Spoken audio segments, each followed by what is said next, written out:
très heureux de vous retrouver ce soir pour la conférence de Raquel Fusté. Un petit mot d'abord de la SASL, pour ceux qui ne nous connaissent pas. La SASL donc, est une société savante, une société d'érudition aussi, qui promeut la recherche locale des départements, d'accord, à travers un cycle de conférences dont vous êtes aujourd'hui les invités, et également à travers aussi la publication d'un bulletin annuel dont le prochain concernera donc l'industrie de la soie. On en parlera très bientôt, on en fera la publicité très prochainement. Sans plus attendre, je présente assez rapidement Rachel, puisqu'elle se présentera bien plus longuement après. Donc Rachel Fusté a soutenu un mémoire de master en 2023 sous la direction de Nicolas Marty, professeur des universités à l'université de Perpignan, d'un mémoire de master qui s'intitule « Les femmes de Beer, histoire d'une entreprise et de ses acteurs » de 1914 à 1960.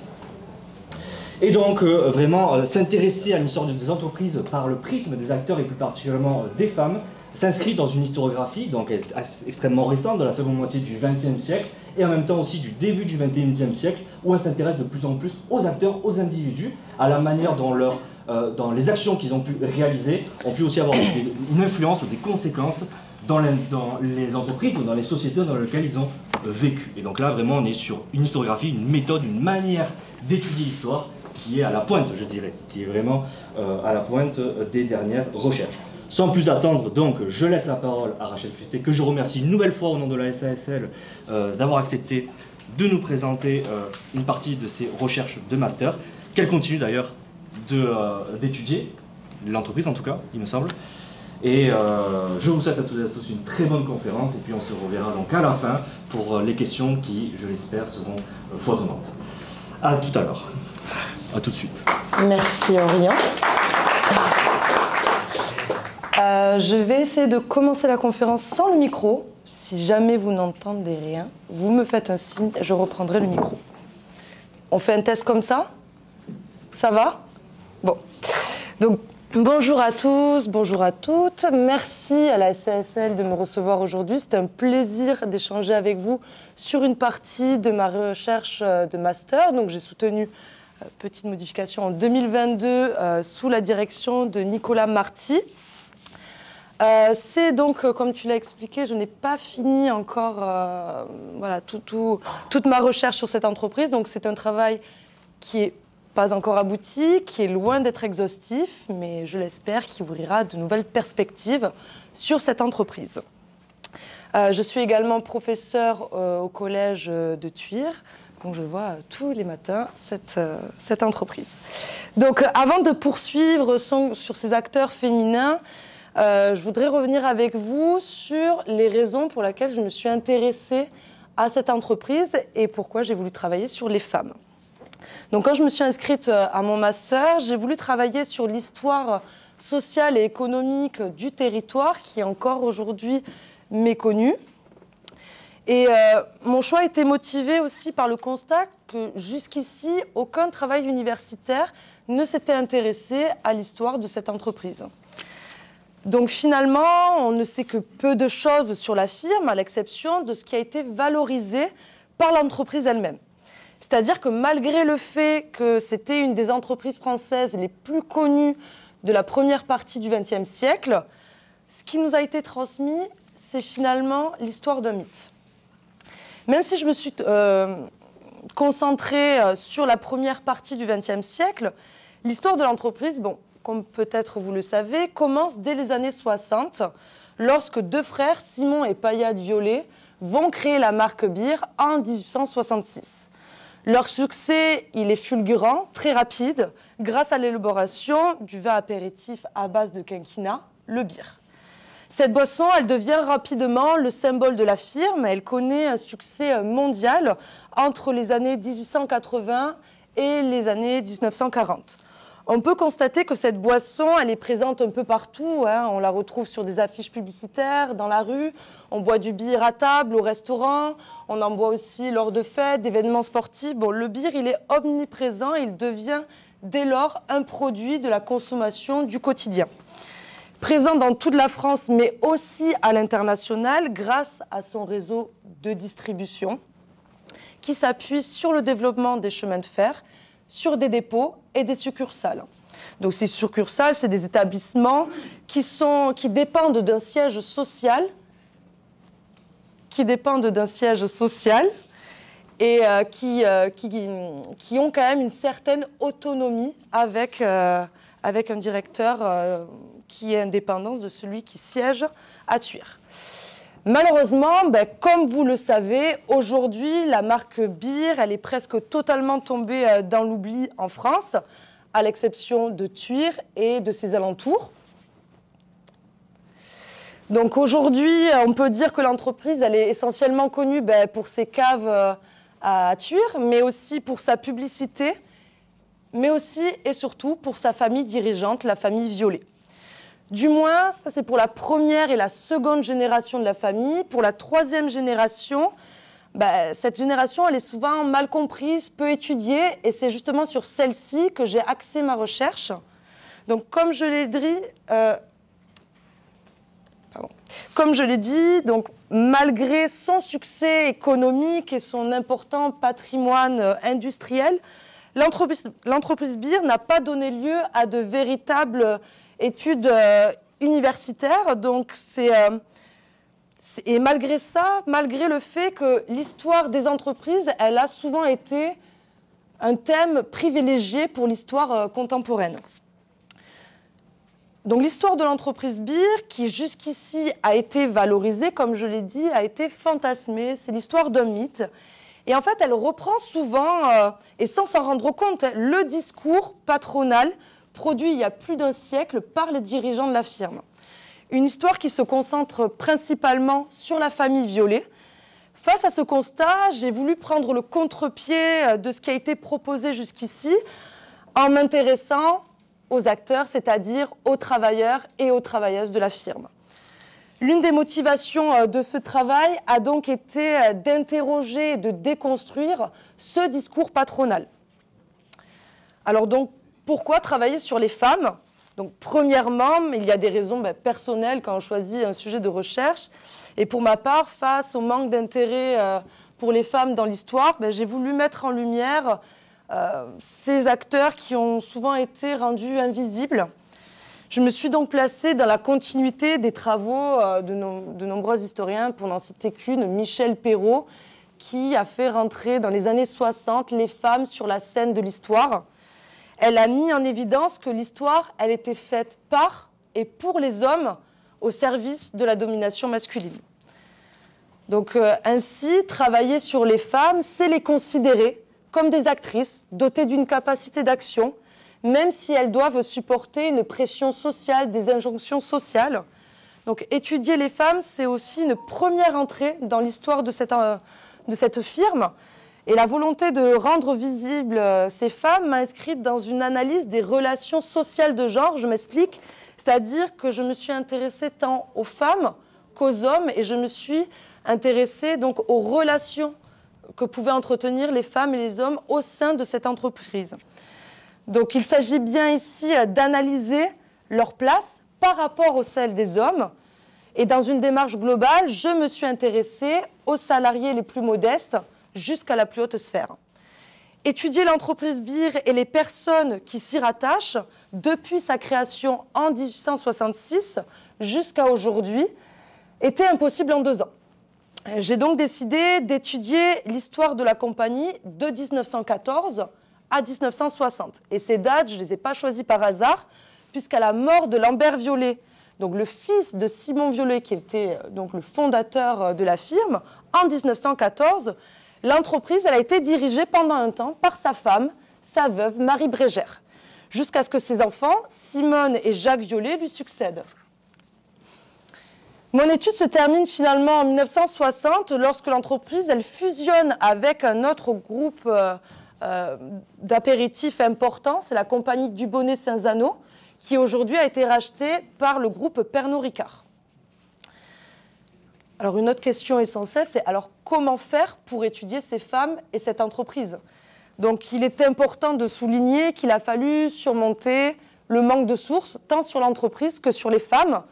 L'absence d'archives sur l'entreprise, pour la plupart perdues ou détruites pour des raisons de mauvaise conservation reste encore aujourd'hui confuse. Et par ailleurs, le groupe Pernod Ricard, qui est donc le propriétaire d'une partie des archives de la firme, n'a pas donné suite à ma requête. Donc il a fallu trouver un moyen de contourner ces difficultés. Et je me suis donc intéressée à des archives, des listes de recensement. J'ai aussi travaillé à partir d'archives notariales. J'ai aussi pu consulter des archives bancaires comme la Société Générale, le Crédit Lyonnais. Je suis aussi allée à Paris pour consulter les sources de la préfecture de police de Paris. En bref, voilà, j'ai eu accès quand même à une diversité de sources. Pour revenir sur ce manque de sources, le manque de sources, il a été frappant aussi quand j'ai voulu m'intéresser aux acteurs féminins. Donc, pour revenir toujours à Michèle Perrault, elle décrit justement avec justesse ce manque par l'expression « le silence des sources », c'est-à-dire la faible visibilité de la représentation des femmes dans les sources. Donc ce silence des femmes dans la documentation est le reflet de leurs conditions sociales de cette première partie du XXe siècle, puisqu'elles étaient exclues de nombreux espaces de travail et de pouvoir. C'est donc à partir de ces dépouillements de sources, mais aussi de mes diverses lectures, que j'ai essayé de comprendre quelle était la place et le rôle des femmes dans l'entreprise Beer de 1914 à 1960. J'ai donc construit la présentation du jour en deux parties. La première, elle s'articule autour de l'étude de la famille Violet. La prise en compte du caractère familial de l'entreprise est essentielle, puisqu'en tant qu'entreprise familiale, les deux éléments, entreprise et famille, se confondent. Et bien évidemment, l'accent est mis sur les femmes de la famille, comme Marie Brégère et Simone Violet. Dans un deuxième temps, je vous présenterai plus en détail le personnel féminin, particulièrement les dactylographes et les ouvrières qui travaillaient à l'embouteillage. Donc, dans cette première partie que j'ai intitulée « Famille et entreprise », il est difficile de parler de la société Beer sans évoquer l'histoire de cette famille, ou du moins les membres plus significatifs. C'est pourquoi je me suis intéressée principalement, je suis entrée par l'histoire de cette famille, par la place et le rôle des femmes dans cette cellule familiale qui est finalement assez étroite. L'histoire des femmes et du genre s'est imposée comme une clé de lecture afin d'enrichir nos connaissances sur la famille Violet. La famille, ici, elle est entendue comme un groupe social et je l'étudie à travers le prisme du genre, mais aussi à travers les différentes hiérarchies qui se construisent au fil du temps. Donc la famille Violet, elle est emblématique de ce qu'on appelle le capitalisme familial, qui combine à la fois le capital financier et la fonction de gestion. Il est important de comprendre justement la logique de transmission de ce pouvoir à travers les générations et de comprendre le rôle de chaque membre de la famille. Le lien entre l'entreprise et la famille, il débute dès sa création en 1866 et quelques années plus tard, en 1873, les deux frères Simon et Payade Violet déposent au tribunal de commerce de Perpignan la marque de leur vin apéritif, le Beer au vin de Malaga, et une boisson qui est moins connue, le Ribbenine au Rancio du Roussillon. C'est au terme d'une lutte de pouvoir entre les deux frères que Simon Violet s'impose comme le seul dirigeant légitime de la firme. Et quelques années plus tard, en 1991, il transmet son pouvoir à son fils aîné, Lambert Violet. Dès la création de l'entreprise, l'activité elle consiste principalement à la production et la commercialisation de ce vin apéritif. Leur appellation professionnelle, donc assez Violet, varie selon les sources, mais généralement, on peut constater, par exemple dans les sources bancaires ou notariales, ils sont décrits comme des négociants, des industriels ou des commerçants, qui font du commerce en gros, c'est-à-dire en grande quantité. Une des raisons de ce type de commerce est que la vente en gros, elle est bien plus avantageuse pour l'acheteur. Il privilégie ce type de vente, que ce soit en tant que distributeur et qu'acheteur, comme on peut le voir dans les sources bancaires de la Banque de France. En 1920, la vente en gros, elle représente 5 francs par hecto contre 12 francs par hecto pour la vente au détail. Des données qui restent soumises aux évolutions du marché du vin et des prix. Le commerce en gros, il est aussi privilégié pour l'approvisionnement en vin.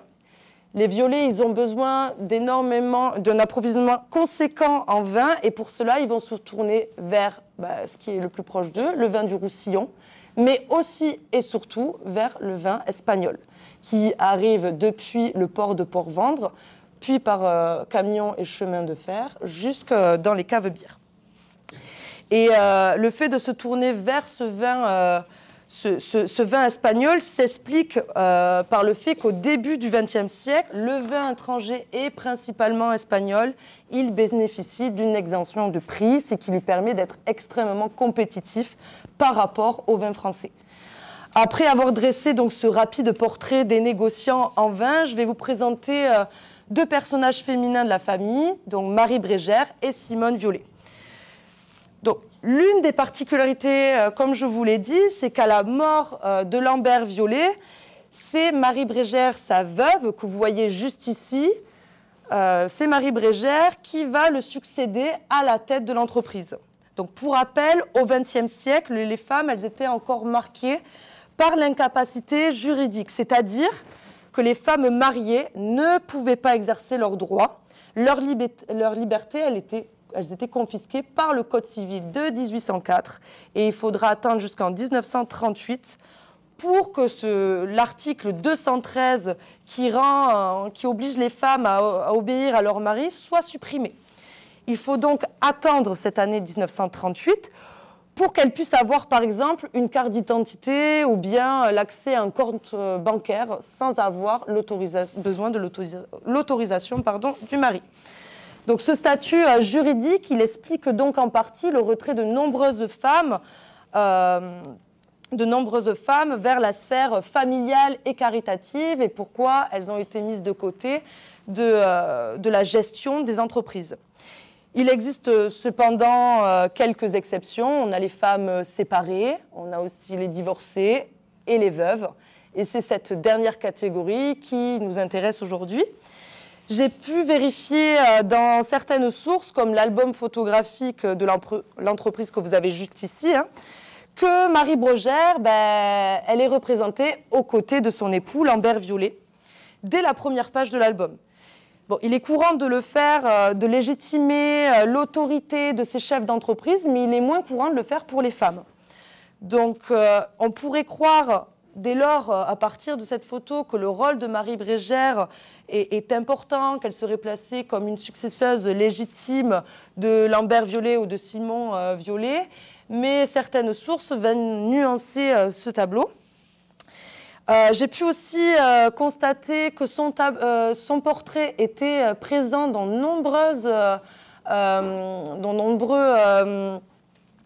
nombreux bureaux des directeurs des succursales, comme par exemple à Lyon, on en a aussi à Toulouse, à Charenton.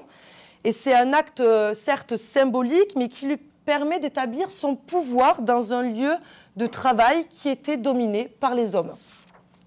Donc, malgré tout, son rôle d'élément clé dans l'entreprise doit être avancé avec prudence, puisque cette source, l'album photo que vous avez juste ici, il a été développé à la demande de ses enfants qui cherchent à justifier leur autorité en se plaçant dans la continuité de leurs parents, Lambert Violet et Marie Brégère.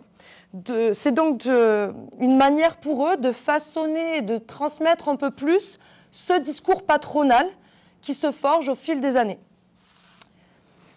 Ce sont les archives notariales qui m'ont permis de mesurer sa participation aux affaires, notamment en consultant l'inventaire des biens après décès de Lambert Violet et le contrat de mariage précisant que Lambert Violet et Marie Brégère se sont mariés sous le régime de la séparation des biens, ce qui leur permet de conserver personnellement les biens acquis avant le mariage. C'est un régime matrimonial qui laisse une plus grande autonomie aux deux époux, tout en permettant à la femme d'utiliser sa propre signature pour continuer à acheter et vendre des biens, sans pour autant avoir besoin de l'autorisation de son mari. C'est aussi un régime qui implique une plus grande autonomie dans la gestion du patrimoine, Cela s'explique notamment par l'importante fortune des deux époux. Les apports matrimoniaux, notamment, c'est-à-dire la dot de Marie Brégère, déterminent son autonomie. L'étude de sa dot, elle permet de mieux comprendre son origine sociale qui est très élevée, puisqu'elle possède en fait un trousseau de mariage qui lui permet de s'affranchir symboliquement de la tutelle de ses parents, avec une somme de 10 000 francs. Et enfin, elle possède aussi divers meubles et objets extrêmement luxueux. Ce mariage scellé autour du contrat de mariage marque donc une étape importante dans sa vie de femme, puisqu'elle passe de l'autorité de son père à celle de son mari. À la mort de son mari, elle entre dans une nouvelle étape de sa vie de femme. C'est donc à 46 ans, Marie Brégère n'est plus épouse de, mais veuve de son défunt mari. C'est une dénomination qui permet d'une certaine manière de continuer à perpétuer la mémoire de Lambert Violet. Le terme veuve, à partir de ce moment-là, devient omniprésent dans les sources et bien souvent, les femmes sont considérées comme des victimes du veuvage, mais ce statut peut être vu comme un moyen d'avoir aussi une plus grande autonomie d'action. Au décès de son mari, Marie Brégère, elle hérite a priori du contrôle de l'entreprise. Elle devient également l'usufruitière, c'est-à-dire qu'elle a le droit d'utiliser les biens et ainsi de participer à cette représentation dynastique de la famille Violet, et ainsi de participer à la transmission de l'héritage. L'accumulation de ce capital chez les Violet est un témoignage de la transformation socio-économique qu'a provoquée l'industrialisation, la première et la seconde, durant une partie du 19e et du 20e. Et cela n'est pas une exception, puisqu'on peut le voir dans la majorité des grandes familles bourgeoises de l'époque.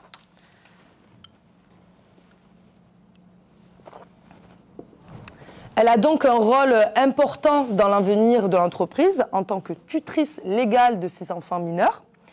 Mais en réalité, elle n'hérite pas réellement du contrôle de l'entreprise puisque ce sont ses deux enfants qui en héritent.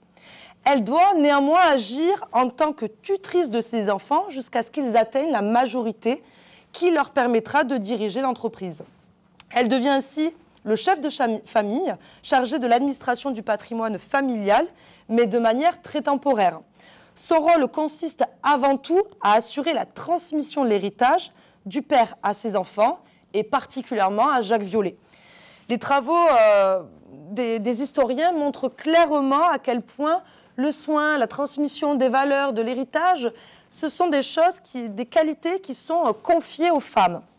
Marie Brégère ne doit pas être perçue comme une simple intermédiaire entre différentes générations sans capacité d'action. Certaines sources notariales permettent de comprendre le travail effectué au sein de l'entreprise. Et comme le montrent ces sources, en tant que veuve et tutrice, elle devient la mandataire lorsque son fils Jacques Violet devient majeur en 1915. Alors pourquoi ?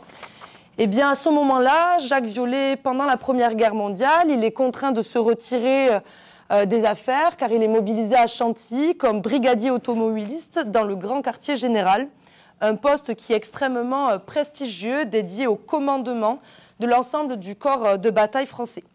Son statut de mandataire signifie que Marie Brégère représente la maison de négoce.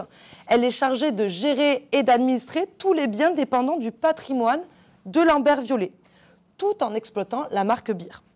C'est également elle qui signe toutes les transactions qui touchent directement ou indirectement l'entreprise. Sa signature représente un acte important, symbole de son autorité au sein de l'entreprise. Son travail nécessite de posséder différentes compétences de gestion en économie, mais aussi commerciale. Et le mensuel Le Sommelier la décrit justement comme une femme intelligente, active dans le développement de l'entreprise, en attendant que ses enfants lui succèdent. Mais comme les hommes, Marie Brégère, elle bénéficie d'une aide pour faire face à la charge de travail. Avec l'agrandissement des maisons de commerce au XXe siècle, le patron unique n'existe pratiquement plus. Il doit s'entourer de personnes capables de l'accompagner dans son travail. C'est le rôle des fondés de pouvoir. J'ai pu notamment identifier Pierre Montenier, qui est chargé d'agir pour le compte de l'entreprise après le décès de Lambert Violet. Les fondés de pouvoir ne sont pas les seuls sur lesquels elle peut s'appuyer. J'ai aussi pu identifier Honoré Pi, qui est un employé de commerce qui vit à Falset, qui est une petite ville de la province de Tarragona.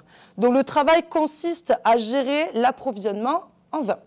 Donc toujours dans cette logique d'approvisionner les caves bières d'une importante j'ai perdu mes mots, en vin, voilà. Le fait qu'il y ait d'autres personnes impliquées dans l'entreprise, ça ne remet pas en question que l'entreprise, elle soit familiale. Pourquoi ? Parce qu'on remarque justement que cette gestion, elle s'articule autour de la famille Violet et de certains éléments, personnages extérieurs, mais qui sont de confiance et très proches de la famille. Et on remarquera que toutes ces personnes sont des hommes. Le fait que Marie Brégère ne soit pas remariée durant les quelques années après la mort de son mari témoigne de la stratégie de la famille Violet pour maintenir l'héritage au sein de la famille. Une stratégie courante dans les familles bourgeoises où la mission de la famille est de représenter la fortune et le rang de leur mari.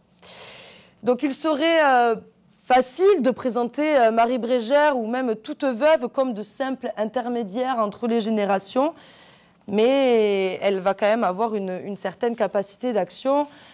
Souvent dans les sources, on retrouve Marie Brégère comme présentée comme sans emploi.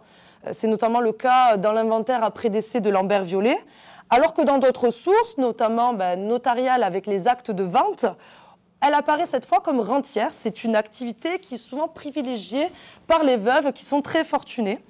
La fortune personnelle de Marie Brégère serait estimée en 1918 sur la base de ses biens et de ses divers investissements à pratiquement 3 millions de francs. Une fortune qui est ici bien dissociée de celle de l'entreprise. L'étude des actes de vente témoigne d'une activité prolifique avant le décès de Lambert Violet, puisque dès 1910, Marie Brégère, elle va acheter ou échanger plusieurs bâtiments et plusieurs terrains à Thuir afin de former un seul corps d'immeuble qui sera appelé la maison du presbytère. Donc c'est une manière pour elle d'affirmer sa présence dans la ville de Thuir et d'asseoir une nouvelle fois sa notoriété et de transmettre ses valeurs. Les sources notariales, elles attestent également d'une activité de crédit. C'est une activité qui repose sur la confiance. C'est le cas par exemple en 1917 où Marie Brégère, elle prête à une autre veuve, Marie Taxil, la somme de 12 000 francs. En contrepartie, Marie Taxil s'engage à rembourser l'intégralité de la somme à Marie Brégère en 6 ans, et cela sans intérêt. Quoi qu'il en soit, comme l'a démontré par exemple l'historienne Janine Lanza, on voit que l'indépendance des femmes par le contrôle des ressources économiques et l'accès au titre de chef place certaines femmes, comme Marie Brégère, dans une situation qui est avantageuse par rapport à d'autres femmes. Elle bénéficie ici d'une position sociale, économique, juridique à laquelle peu d'individus peuvent prétendre à cette époque. En définitive, Marie Brégère s'avère être une actrice importante dans l'histoire de l'entreprise. Elle assure la survie de la dynastie Violet. Et dans son cas, il est révélateur de la condition des femmes de l'époque qui disposaient d'une autonomie relative à leur patrimoine. C'est-à-dire que plus leur richesse était grande, plus leur capacité d'action, leur autonomie, elle était importante. Mais la participation des femmes, elle ne s'arrête pas à la mort de Marie Brégère en 1921. Sa fille, Simone Violet, que vous voyez sur la photo, lui succède aux côtés de son frère Jacques Violet. Et cela, même si les femmes continuent d'être des incapables civiles jusqu'en 1938 selon le Code civil. J'ajouterai que les femmes à cette époque ont dû attendre 1965 pour que soit reconnue légalement la capacité de travail sans l'autorisation du mari. De manière générale, il existe très peu de sources qui m'ont permis d'étudier le personnage de Simone Violet, alors qu'au contraire, son frère Jacques Violet, lui, il est omniprésent dans les sources. Les travaux historiques ont montré que les femmes chefs d'entreprise sont extrêmement rares et que la plupart d'entre elles, elles apparaissent aux côtés d'un homme de leur famille Et le cas de Simone Violet n'échappe pas à la règle, comme nous pouvons le voir. Donc, à travers cette photographie, Simone et Jacques Violet, ils sont représentés, tous les deux, assis à leur bureau, travaillant ensemble. Et cette photo peut nous faire penser qu'ils seraient sur le même pied d'égalité. Pourtant, si on confronte cette photographie avec des actes notariés, on constate que la réalité, elle est bien différente. Simone Violet accède à une partie de ses biens de l'entreprise et qu'elle partage avec son frère Jacques Violet. Mais il faut toujours être prudent avec les sources notariales lorsqu'on travaille sur l'histoire des femmes, puisqu'on s'est rendu compte que les notaires notent que très peu ce qui a trait aux femmes, finalement. Donc c'est une source à manier avec grande prudence. Néanmoins, dans l'inventaire des biens après décès de Lambert Violet, Simone Violet, elle hérite de l'entreprise au même titre que son frère. Ils héritent, je cite, du tout divisé par moitié chacun du patrimoine, à l'exception de la donation faite à sa mère et à ses droits d'usufruit, que je vous ai présenté plus tôt. Les sources nous montrent que Simone Violet passe de l'autorité de son père à celle de sa mère, puis à celle de son frère. Marie Brégère fait office de tutrice légale jusqu'à sa mort en 1921. La même année, Simone Violet est également émancipée au terme d'une résolution familiale qui l'autorise à poursuivre le métier de son père. Son métier, il a alors discuté, débattu entre plusieurs membres de sa famille, mais que je n'ai pas pu identifier clairement, et je sais que Simone Violet n'était pas présente. Une des hypothèses serait que cette délibération ait été présidée par son frère, puisque son statut au sein de la société et de la famille lui permettait d'exercer pleinement son autorité. Si tel est le cas, cela montre que cette décision doit être prise et validée par un homme et des membres de sa famille. Cette délibération donne finalement pouvoir à son frère pour gérer, administrer toutes les affaires de la maison de commerce, dont elle est copropriétaire à partir de ce moment-là. Elle est donc clairement présentée comme propriétaire, au sens où on possède un bien, alors que Jacques Violet, lui, il est à la fois propriétaire, mais aussi gestionnaire, il est le chef de l'entreprise. Tous ces éléments, ils viennent donc nuancer l'image construite par la famille, qui est justement diffusée à travers ces photographies dans l'album photographique, qui valorise l'implication commune entre les deux frères et sœurs. À cette mise à distance de Simone Violet des affaires s'ajoute un élément physique, puisque Simone Violet, elle vit principalement depuis sa naissance à Paris. Et puis, il faudra, en 1936, elle partira justement s'installer à Genève. La position dominante de Jacques Violet lui permet d'avoir une plus grande autonomie, et cela dès son adolescence, puisqu'il commence à entrer dans le monde des affaires bien avant sa sœur. Par exemple, une fois de plus, les sources notariales, elles qualifient Simone Violet du terme sans profession, tandis que Jacques Violet, il est désigné par le terme industriel ou négociant, et cela avant sa majorité en 1915. Très tôt, celui-ci reçoit un enseignement des affaires au sein de l'entreprise, de façon plutôt informelle, auprès de son père. Donc, même si le discours patronal s'est forgé sur l'unité de la famille présentant Simone et Jacques Violet sur le même pied d'égalité, leurs fonctions sont clairement différenciées. Malgré tout, Simone Violet, elle va développer sa propre capacité d'action et elle va essayer d'échapper à cette pression sociale, cette pression familiale imposée à elle. Et elle parvient à s'affirmer en diversifiant ses placements financiers, comme par des actions, des obligations, la plupart du temps transmises par son père.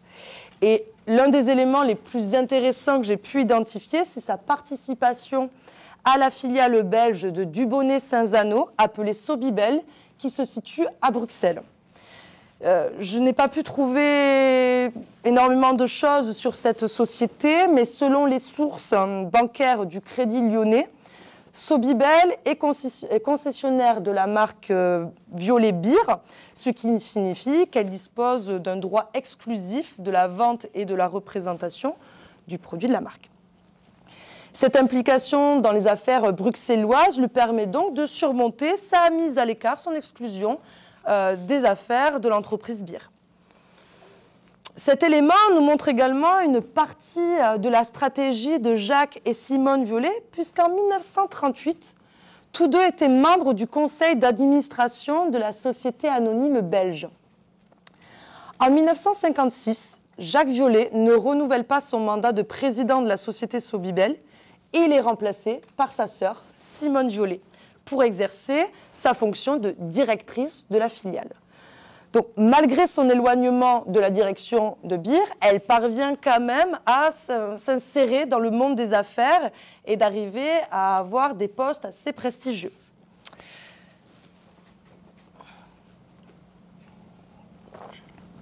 Non, c'est bon. Merci. Donc, afin d'en apprendre un peu plus sur Simone Violet, je me suis intéressée à son mariage. Et en histoire et en sociologie, on entend le mariage comme une union amoureuse, mais aussi comme une stratégie patrimoniale entre deux familles. En 1925, Simone Violet, elle va épouser Louis Janté à Thuir. Et la cérémonie, chose assez étrange, elle se déroule le même jour que son frère, qui épouse, lui, Juliette Robert. Donc ici, la volonté d'unité de la famille Violet, elle semble surpasser des désirs individuels sur le mariage. Et finalement, en 1936, comme je vous l'ai dit, Simone Violet et Louis Janté, ils vont quitter Paris pour s'installer à Genève. Son époux, Louis Janté, il est le fils de Félix Janté, qui est connu pour sa carrière de journaliste et proche de mouvements d'extrême droite. Le désir de trouver de nouvelles sources m'a permis de renouveler des connaissances sur la famille Violet, et notamment sur l'existence de rapports étroits au cours des années 30 entre les Violets et l'extrême droite française. Pour cela, j'ai croisé de nombreux ouvrages d'historiens spécialistes de l'extrême droite. Je vous renverrai sur les travaux d'Olivier Dard, qui est spécialiste de l'extrême droite française, avec des archives de la préfecture de police de Paris. Les rapports d'inspecteurs de police, ils attestent que la famille Violet, elle a été un des principaux financeurs du Parti populaire français de Jacques Doriot. Je vous renvoie donc sur les ouvrages de Jean-Paul Brunet, spécialiste de l'histoire de ce parti. Et d'après les propos recueillis de Désiré Ferry, qui était un écrivain, ministre et député de la Troisième République, et qui perd son mandat de député lors des élections législatives de 1936 face à un député, un candidat du Front populaire, mais la maison Violet, elle est décrite en mai 1937 comme, je cite, un des plus gros bailleurs de fonds du PPF, mais sans plus de précision. Les raisons du financement du PPF par la famille Violet, ils demeurent multiples et aujourd'hui difficiles à saisir. Hein. Le manque de sources sur le sujet rend périlleuse toute affirmation. Toutefois, il est possible d'établir quelques hypothèses. Hein. Il faut savoir que le soutien financier au parti d'extrême droite représente à cette époque une alternative pour une bonne partie de la bourgeoisie française et d'affaires. Leur capital financier devient alors l'un des principaux moyens pour se prémunir face à la menace communiste et la menace révolutionnaire. J'ai pu en apprendre un peu plus sur les Janté en m'intéressant notamment aux frères de Louis Janté, Claude et Gabriel Janté, qui, eux, pour le coup, sont bien intégrés dans les ligues d'extrême droite, comme l'Action française, ou bien la Cagoule, créée par Eugène Deloncle au cours des années 30, qui est profondément anticommuniste, terroriste, et qui est une organisation secrète, tout du long des années 30. Mais ces éléments ne constituent pas un argument suffisant pour faire des Violets des partisans de l'extrême droite et du fascisme. Mais cela démontre que dès les années 20, il y a un certain ressentiment de la famille Violet que j'ai aussi pu voir dans de nombreuses correspondances envers la gauche française. Ils sont ainsi l'exemple d'une partie de l'élite française qui craignait le caractère révolutionnaire d'une partie de la gauche.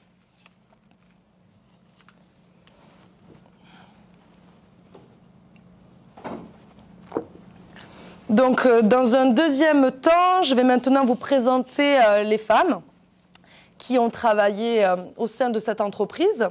Dans son ouvrage « Les femmes ont toujours travaillé », Sylvie Schweitzer, l'historienne, ne souhaite pas tant démontrer que les femmes ont toujours travaillé, mais plutôt qu'elles ont été invisibilisées et la façon dont leur travail il a évolué au fil du temps. Et c'est dans cette démarche que je me suis insérée. Dès le début du XXe siècle, afin de dominer le marché du vin apéritif, la société Violet dispose d'une main-d'œuvre importante. Donc, grâce aux listes nominatives de la ville de Thuir, j'ai pu déterminer l'évolution du personnel de 1914 à 1960. Donc, l'effectif du personnel, il ne cesse d'augmenter à partir des années 20 jusqu'à la Seconde Guerre mondiale. Et c'est une tendance qui s'inverse radicalement à partir des années 50, qui correspond grosso modo avec une crise interne qui peut expliquer la fusion avec Dubonnet-Cinzano 10 ans plus tard.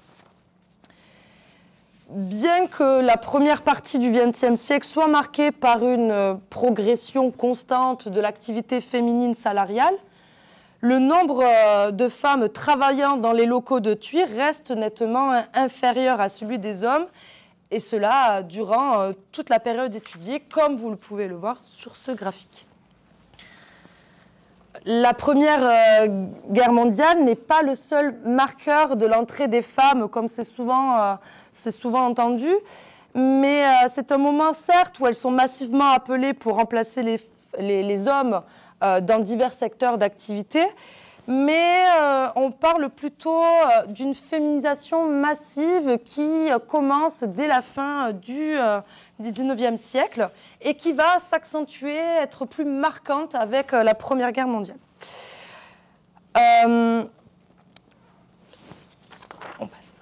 À partir de ces recensements, la main-d'œuvre, elle est considérée, j'ai pu constater qu'elle était considérée comme mixte dans la pratique. Le travail des hommes et des femmes, il reste néanmoins séparé et cela s'opère en fonction des espaces de travail et de leur genre. Donc, comme on peut le voir sur cet histogramme empilé, les femmes sont davantage présentes dans l'espace administratif plutôt que l'espace industriel. Au sein de l'espace administratif, ces femmes sont assignées à un poste significatif, celui des dactylographes. Donc, comme on peut le voir sur cette photographie, ainsi que dans les listes de recensement, au sein de l'espace administratif, les femmes, elles occupent en grande majorité le poste de dactylographe. Une profession qui date de la fin du XIXe siècle et qui incarne cette féminisation massive de la société occidentale. Pour mieux saisir qui étaient ces femmes, j'ai dressé un rapide portrait de ces dactylographes. Elles représentent environ 85% de la main-d'œuvre féminine au sein des locaux de Thuir entre les années 20 et les années 30. Et dans les années 20, elles sont plutôt jeunes, elles ont environ 30 ans. L'augmentation de leur âge au fil des années s'explique par une augmentation du nombre des employés, mais aussi par une fidélisation de la main-d'œuvre. Pour la plupart, elles sont françaises et cela montre un critère de sélection. En France, pour être dactylographe, il faut parler français, être francophone. Et ces femmes, elles doivent maîtriser l'orthographe, les codes sociaux, la façon de s'habiller. Et cela s'acquiert notamment par la dimension culturelle, nationale. Pour la plupart, elles vivent à Thuir ou dans les villages alentours. La proximité entre le lieu de travail et le domicile est un avantage, particulièrement pour les jeunes mères, qui cela leur permet de concilier la vie familiale et le travail. J'ai aussi pu observer que le nombre de femmes mariées durant la période étudiée, il ne cesse d'augmenter. Elles se marient entre 20 et 30 ans et à la fin de la période, elles représentent 66% de l'effectif du personnel féminin. Cette dernière donnée, elle montre aussi l'évolution de la place des femmes dans la société. Et la femme, elle ne dépend plus totalement de son mari, son travail, il peut être aussi perçu comme un choix qui lui est propre. Néanmoins, ces femmes n'occupent pas très peu en fait des postes à haute responsabilité. Elles ont souvent un poste qui est subordonné à celle des hommes. Les dactylographes travaillent dans la pièce à côté de celle des comptables et elles sont là pour les assister. On peut constater qu'elles ne sont pas non plus présentes à des postes à haute responsabilité. Néanmoins, il y a toujours une exception qui confirme la règle. Et une femme, voilà, j'ai pu identifier cette femme dans le service administratif et en croisant cette photo avec les listes de recensement, j'en ai déduit que cette femme, c'était Marie Sirvent, qui était la chef du service de dactylographie. Ces données, elles révèlent un peu plus les rapports hiérarchiques entre les hommes et les femmes. Certains métiers comme les dactylographes sont considérés comme des métiers féminins dans l'imaginaire collectif. Malgré tout, ils constituent une alternative aux métiers qui obligent les femmes à rester, à garder un lien important avec l'espace domestique, notamment en tant que femme de chambre. Pour ce qui est des femmes qui travaillent dans l'espace industriel, elles sont pour la plupart des embouteilleuses, c'est-à-dire qu'elles travaillent à la mise en bouteille qui se fait directement proche des lieux de vente. C'est-à-dire que ces photographies ne sont pas photographiées à Thuir, elles sont photographiées au sein des succursales, notamment à Lyon, à Charenton, et cela pour éviter en fait des pertes lors du transport. Donc, leur rôle consiste à laver des bouteilles, à les tirer, à les remplir, les boucher et finir par les étiqueter. C'est un travail d'exécution qui se fait à la main avec des machines. C'est un travail à la chaîne qui est difficile. C'est un travail qui demande de la précision, de la prudence. Une fois le nettoyage de la bouteille effectué, elles déposent les bouteilles dans des casiers qui seront ensuite livrés. Ce travail il est souvent décrit comme désagréable, dangereux, puisque les bouteilles elles peuvent se casser et engendrer des éclats de verre et donc notamment des blessures. Le fait que les femmes ouvrières soient pour la plus grande majorité assignées à la mise en bouteille renvoie pour moi une fois de plus à ces opérations répétitives en lien avec le nettoyage et finalement le fait que la répartition du travail soit genrée vient nuancer l'idée selon laquelle le travail serait soit vecteur d'une totale émancipation, soit une restriction totale des libertés. Certes, leur rythme de travail, il est soutenu, difficile, tributaire des machines, extrêmement bruyant, notamment pour les dactylographes, mais cela leur permet d'entrer dans des espaces jusqu'à là dominés exclusivement par les hommes et d'échapper une nouvelle fois à des travaux qui sont bien plus pénibles, comme le travail domestique. Merci pour votre attention. Je suis disponible pour des questions, des remarques.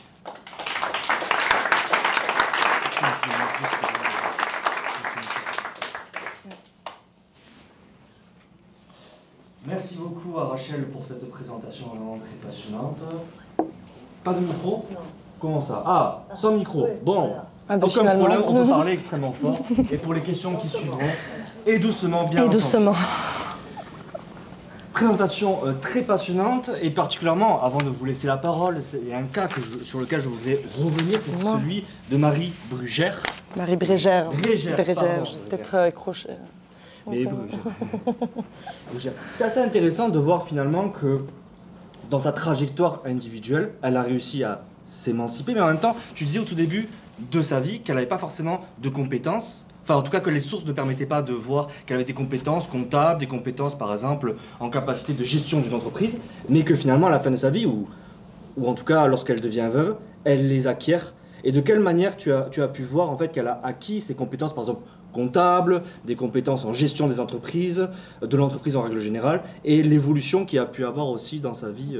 Je ne sais pas si tu as... Oui, sur ça, en fait, j'en ai pas vraiment. C'est à travers les... j'ai consulté, en fait, de nombreuses lettres, en fait, où, justement, il y a les échanges avec ses fondés de pouvoir, ses employés de commerce, où on voit qu'elle est capable, quand même, de leur donner des indications, mais j'ai aucune trace en fait de formation.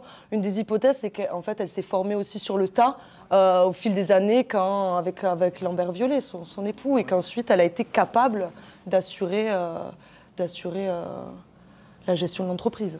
Bon, c'est aussi. Mais il n'y a aucune source qui atteste d'une formation spécifique. Ouais. Mais une formation qui est quand même sur le tas, mais dans le même temps, elle l'a vécu aussi dans un contexte familial très particulier, d'une bourgeoisie. Donc là aussi, il y a peut-être un héritage... Alors là, je n'ai pas... Par contre, sur elle, malheureusement, je n'ai pas pu trouver d'où elle venait. J'ai trouvé aucune indication, en fait, sur ses parents. Donc, je comprends qu'elle vient d'un milieu élevé, surtout que Lambert Violet, à ce moment-là, est déjà quand même un homme d'affaires assez important. Et la dot qui est quand même conséquente. Mais ensuite, rien sur les parents. Donc, voilà. Mais ça, il faudrait du temps. Bon, j'ai d'autres questions, mais peut-être que c'est la parole. Est-ce qu'il y a certaines personnes qui auraient des questions à poser à Rachel Fusté? Alors, Raquel, oui, s'il vous plaît. Oui, bonsoir, merci. Est-ce que vous savez s'il y a eu la même chose qui a été faite sur les femmes qui ont bossé ces jobs? Et là, je crois qu'il y en avait plus de femmes que d'hommes, puisqu'elles faisaient la papeterie. Est-ce qu'il y a une étude qui a été faite? Alors là, de tête, une étude précise, je ne peux pas vous dire, mais en tout cas, rien que quand on va visiter, en fait, quand on va en centre-ville, on va visiter, il y a quand même une mise en avant de ce travail des femmes, chose qui n'est pas faite aujourd'hui dans les caves bières. Après, je ne sais plus qui a travaillé dessus là pour... Là, le graphique devrait montrer beaucoup plus de femmes que d'hommes. Ça, c'est évident, c'est évident. Oui, c'est vrai. Je crois qu'il y avait... Oui, s'il vous plaît. Bonsoir, merci. Qu'est devenue la famille Jeantet-Violet après les 1960 en fait? Est-ce qu'ils sont toujours dans l'entreprise? Alors, on n'a que des traces d'une nièce, donc elle n'a pas eu Simone Violet n'a pas eu d'enfant. Et donc, c'est cette nièce qui a gardé un lien avec l'entreprise, mais aujourd'hui, elle vit au Portugal. Donc, elle est quand même, elle a pris une distance par rapport à l'entreprise. Et les oui. établissements bières, qu'est-ce qu'ils sont devenus en fait, qu'ils appartiennent à Pernod Ricard aujourd'hui. Okay. Donc, on continue à fabriquer quelques bouteilles. Et ensuite, on a aussi toute une valorisation autour de ce patrimoine industriel avec le musée où on peut aller visiter justement les caves. Voilà. Oui. Bon, si vous permettez, je vous ai écouté sur ce qui est féminin. Je vous ai très bien écouté, mais je voudrais revenir sur l'entreprise quand même, parce qu'il y a quelque chose qui me gêne. Dites-moi. Ce qui me gêne, capitaliste, je tiens à rappeler quand même, je voudrais rappeler juste un peu d'histoire, que le train à Perpignan est arrivé en 1857. Qu'en 1866, effectivement, la famille Violet vivait encore sa vie. Ils vendaient des tissus de masse en masse. Ils sont venus s'installer à Thuir parce que justement, ils voulaient évoluer. Que Simon Violet n'a pas voulu continuer dans le travail que faisait son père. Donc il est parti comme représentant pendant 1 an pour un grossiste en vin de Béziers. Il est revenu et il a créé une marque qui s'appelait Fabir, encore, il a créé du vin, qui vendait dans les pharmacies. Oui. L'ordre des pharmaciens a mis un veto à ses ventes de vin. Et il a créé la marque bière, il vous l'avez dit tout à l'heure, en 1873. Je voudrais simplement vous dire que le vin qui venait d'Espagne, effectivement, il venait de Malaga, il venait d'Espagne, qui arrivait à Port-Vendre par bateau, il y avait un bateau à peu près pendant 1 mois, 2 mois, toutes les semaines. Il faisait venir ce vin parce que ici, dans le département, la production ne suffisait pas. Tout à fait. Donc ici, ils ont créé quand même des caves coopératives, des caves un peu partout, Totavel, bien sûr, Totavel, Respira, ils ont créé des caves un peu partout, pour être au plus près des vendanges, au plus près, au plus près des vignerons. Ça, c'est le premier point. Dès 1905, 1900, c'est dire que cette entreprise qu'il faut monter. Moi, cette entreprise, je crois qu'il faut la remercier pour ce qui s'est fait depuis cette époque jusqu'à nos jours, parce qu'elle a eu un développement en 20 ans, même pas 20 ans, dans le monde entier. En créant des sucres salés en France, comme vous l'avez dit tout à l'heure, où on mettait en bouteille, ce n'était pas du vin qui arrivait, ils vendaient des bouteilles. ils mettaient en bouteille. Monsieur, si je peux vous permettre, c'est pas une conférence de promotion de l'entreprise. Non, c'est pas normal. Mais Je ça veux dire pourquoi je vais en venir. Je dis ça parce qu'à un moment donné, je voudrais ramener ce qui est juste pour cette entreprise. Après, je vous ai bien écouté. D'ailleurs, je suis venu pour vous écouter justement sur les femmes. Je suis venu pour vous écouter. Mais je voudrais quand même rappeler que cette entreprise, après 1900, elle avait un système social que très peu d'entreprises avaient. Ils avaient la sécurité sociale alors qu'elle n'existait pas. Ils avaient des congés payés alors qu'ils n'existaient pas. Ils avaient à peu près une semaine de 40 heures. Les femmes, dans la maternité, touchaient des primes. Et en 14-18, lorsque les jeunes cuirs sont partis à la guerre de 14-18, ils étaient payés. Je veux dire, sur le plan social, c'est une entreprise qui a fait un social énorme. Alors bien sûr, on a fait de l'argent, bien sûr, je vous ai écouté, après sur l'histoire des bières, mais elle a fait un travail, elle a fait un social extraordinaire dans ces années-là. Et moi je dis qu'il faut dire merci à ces entreprises-là, qui embauchaient des hommes et qui embauchaient des femmes également à cette époque, puisque ce qui n'était pas le cas partout. Ok. Alors... Je terminerai pour vous dire une chose, c'est que quand cette entreprise a vendu au groupe, à la CDC et au groupe Pernod Ricard, c'est parce qu'après la guerre, il y a eu l'interdiction de publicité pendant la guerre, et qu'après la guerre, les apéritifs à base de vin, tous les apéritifs à base de vin, pas que bière, même Martini, qui a mis un peu plus de temps, sont descendus, et c'est les apéritifs à base de malice qui ont pris le dessus. Et c'est vrai que les apéritifs à base de vin ont baissé. Bière vendait à peu près dans les années 35 à 40 millions de bouteilles, ce qui est énorme. C'est pour ça qu'une société, dans un département où il y avait des voies de communication qui étaient obsolètes, s'est développée d'une façon en très peu de temps intéressante. Et après la guerre, dans les années 50, il ne vendait plus que 8 à 9 millions de bouteilles. Pour terminer, je terminerai là, monsieur, parce que ça m'intéresse, je voudrais ramener les choses à leur juste niveau quand même. Après, je répondrai. Donc, ils sont arrivés. Après, aujourd'hui, où on est, pour répondre à cette dame, où en sont les cas de bière? Alors, bière, effectivement, a chuté énormément, parce que c'est un produit qui n'intéressait pas, comme les apéritifs de vin sont tombés. Le groupe Pernod Ricard n'était pas intéressé de façon importante. Donc, ils n'ont pas communiqué là-dessus. Parce que ce qui les intéresse à eux, c'était les produits numéro 1. Bon. Merci monsieur. On va rebondir pour laisser quand même de la place pour les autres questions. Parce que on a pas... Je tiens à préciser, à Tuire aujourd'hui, il se fait la mise en bouteille de la Suze. Mise en bouteille du rhum cubain Havana. Monsieur, encore une fois, ce n'est pas une conférence de promotion. Alors, pour revenir, en fait, ce n'est pas le sujet... Oui, mais en fait, le problème, là, c'est que... Apparemment, c'était les capitalistes qui avaient... Alors, je suis navrée que vous l'ayez pris comme ça. En fait, capitalisme familial, ça n'a pas une connotation négative. C'est une façon... Là, on fait de l'histoire, on fait de la science. C'est une façon aussi de comprendre les familles.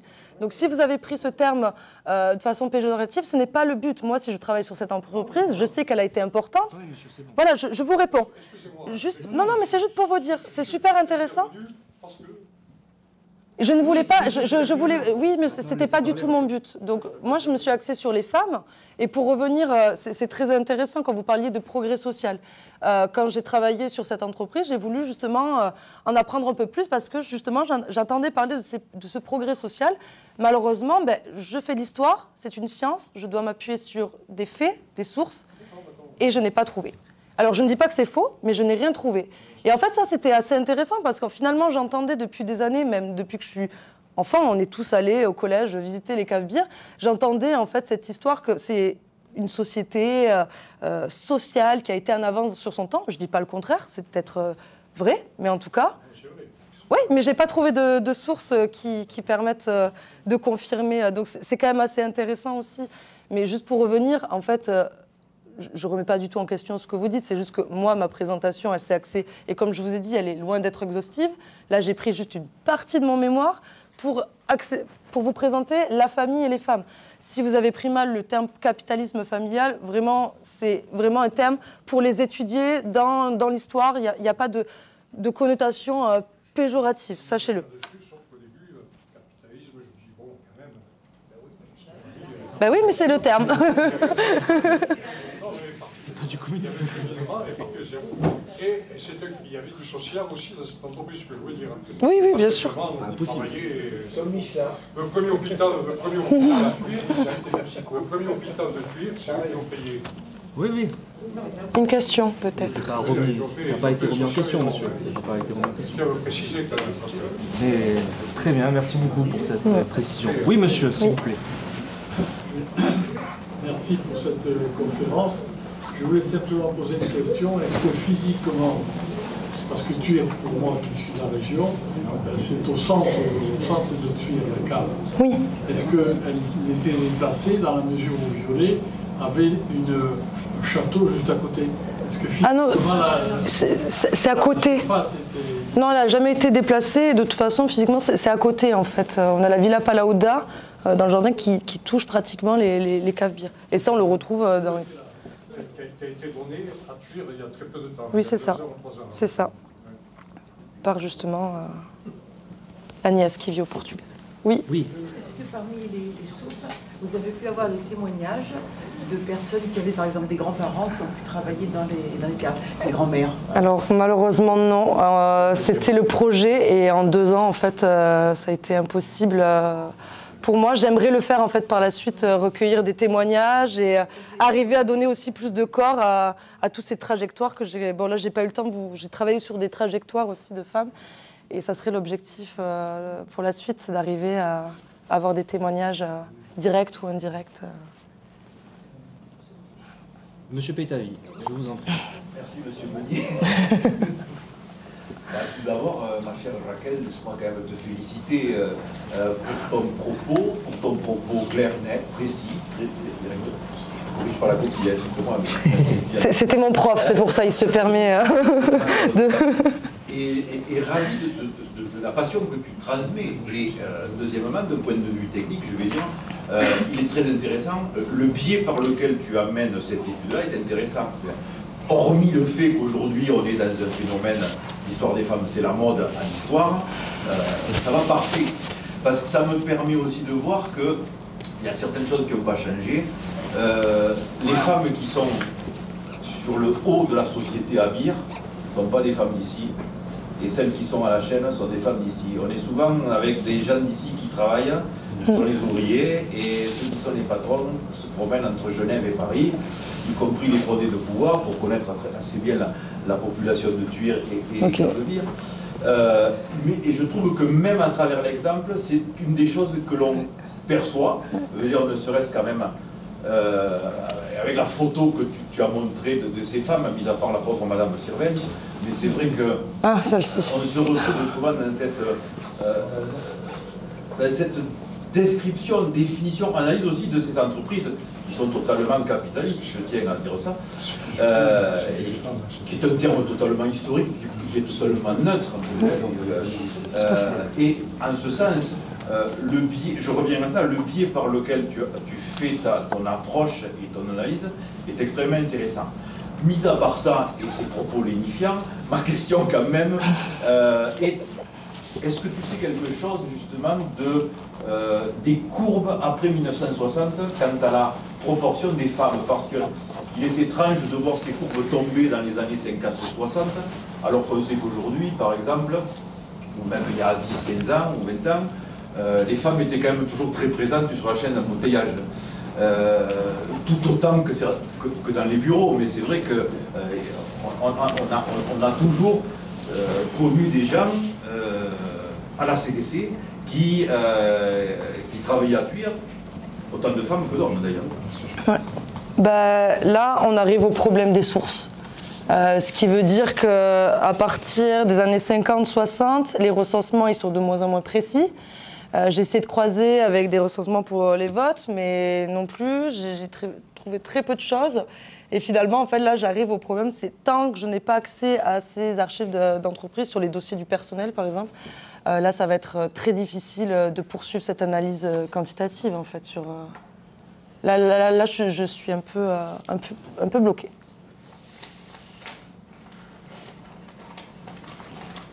Oui, je vous en prie. Il y a une raison pour laquelle les entreprises ne veulent pas divulguer leurs archives, ou c'est juste pour embêter les gens. Ben non, y a pas, je pense pas que c'est pour m'embêter personnellement. Moi, ce que j'ai... Pourquoi elles ne veulent pas donner les Moi, je pense que c'est des problèmes de conservation.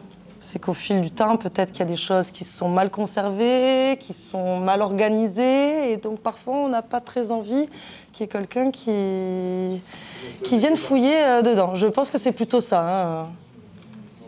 Oui.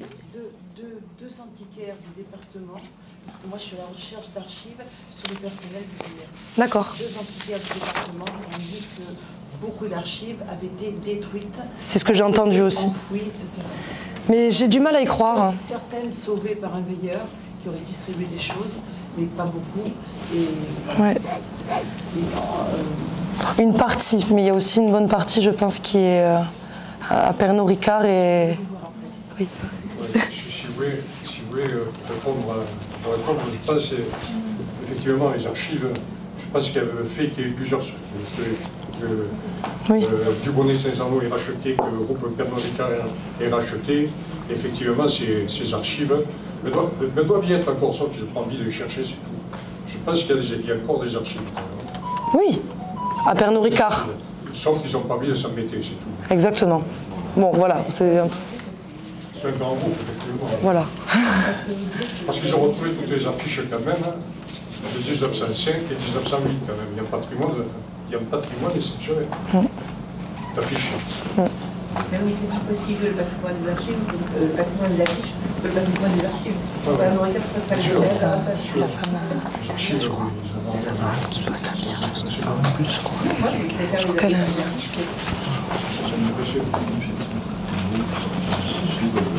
Ouais.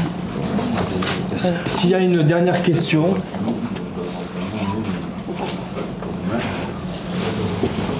J'ai pas de question, mais simplement sur les exemples que tu as pu montrer également, c'était assez intéressant de voir aussi que le capital économique, culturel, intellectuel aussi, peut avoir une incidence très forte sur les trajectoires individuelles, parce que justement dans les dactylographes par exemple, tu as montré qu'il y a très peu d'ascension sociale, possible en tout cas, ou c'est très rare, et justement qu'il y a une manière de s'émanciper de cette société aussi patriarcale, bah, ça passe également par un capital, enfin je ne veux pas citer Bourdieu, mais par un capital social, par un capital économique, et que finalement en fait ces femmes, souvent issues d'une bourgeoisie, arrivent à faire valoir à la fois les statuts particuliers, des normes particulières, en jouer avec pour essayer de s'émanciper de ces sociétés patriarcales. Et je trouve que ce plan en deux parties justement mettait bien en évidence ces parcours de vie qui finalement sont dirigés en fonction du terreau dans lequel on a poussé, quoi. Tout à fait. Mais ouais, c'était pas une question finalement, mais c'était intéressant, voilà. Merci pour ta remarque. Bon, merci à vous tous. Je crois qu'il y a certainement une petite annonce. La conférence, c'est le 29 de ce mois. Et je devais être le 29, ils m'ont décalé. Bon, ça va, ils ont réussi à entendre. Ouais, c'était super. Franchement, nickel, le débit et tout. Ouais. À un moment, il m'a fait...